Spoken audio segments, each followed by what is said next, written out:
Sidang Senat Terbuka Wisuda ke-23 Program Sarjana Hukum dan Program Magister Hukum Sekolah Tinggi Ilmu Hukum IBLAM Jakarta diselenggarakan di Millennium Hotel City Jakarta pada Sabtu, 11 Desember 2021. Pembaca orasi ilmiah di Sidang Senat Terbuka Wisuda ini disampaikan oleh Profesor Dr. Otto Hasibuan, SH.MCL, MM. Profesor Otto Hasibuan berpendapat para wisudawan dan wisudawati bahkan para dosen harus mengembangkan paradigma untuk menghadapi tantangan di era ini. Nah, pendidikan hukum di Indonesia ini saya lihat ya ini di lampu merah menurut saya ya. Seperti yang saya sampaikan tadi di dalam orasi ilmiah saya, bahwa kita kan ada keadaan sekarang ini bagaimana mengadaptasikan dari keadaan abnormal menjadi keadaan new normal, ya kan? Nah, sehingga ternyata kita pikir dalam keadaan new normal ini kan orang kan sudah berubah gitu. Yang dulunya pakai masker dulu hanya di rumah sakit, ternyata sekarang pakai masker di mana-mana. Sehingga tapi itu diimbangi oleh adanya kemajuan teknologi. Teknologi kan maju, ya kan?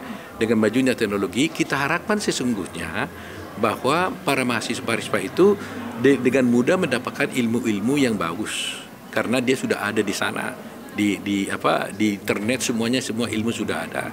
Nah, tapi ternyata setelah data yang saya periksa melalui data-data yang ada, ternyata curiosity atau keinginan tahuan dari para mahasiswa terhadap ilmu-ilmu yang ada di internet itu ternyata tidak seperti yang kita harapkan. Hanya sekian persen, terbukti daripada seperti jurnal. Jurnal itu ada lebih kurang 7.000 jurnal yang diterbitkan, tapi yang diunduh hanya 15.000. Berarti kecil sekali keinginan tahuan dari para mahasiswa hukum untuk atau mungkin atau orang lain mungkin atau dosen yang mengunduh jurnal. Jadi berarti tidak serta-merta dengan adanya segala ilmu pengetahuan yang ada di jurnal itu di internet tidak serta-merta menggambarkan bahwa para mahasiswa akan lebih banyak ilmunya. Jadi ini suatu tantangan buat para dosen ya, sehingga saya katakan para dosen juga di samping dia harus beradaptasi dengan keadaan yang ada, maka para dosen juga harus mampu mentransfer bukan hanya knowledge, tapi yang ditransfer adalah paradigma cara berpikir kepada para mahasiswa itu. Jadi kalau knowledge-nya kan sudah ada di pengetahuan tertulis itu kan sudah ada di internet. Nah, dosen sekarang mengimplementasikan itu dengan gestur tubuh, dengan energi, dengan paradigma yang baru sehingga mahasiswa itu dapat mendapat ilmunya. Jadi paradigma yang harus dikembangkan gitu. Sementara itu, Ketua Yayasan LPIHM IBLAM, Rahmat Dwi Putranto berharap agar para wisudawan dan wisudawati dapat makin kreatif dimanapun mereka ditempatkan.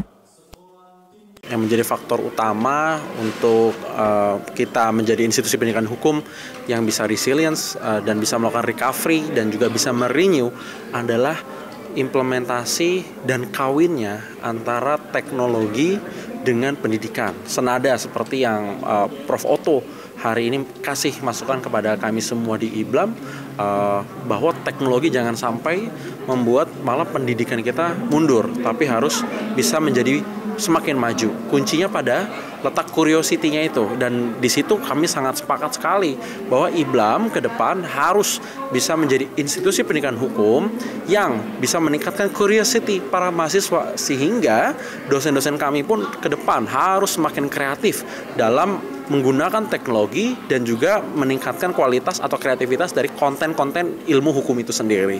Kurang lebih seperti itu. Wisudawan dan wisudawati diharapkan dapat menjadi SDM yang unggul untuk menjadi penegak hukum di Indonesia masa mendatang. Dari Jakarta, Elisa Sinaga dan juru kamera Amelia Arsiti, Nusantara TV melaporkan.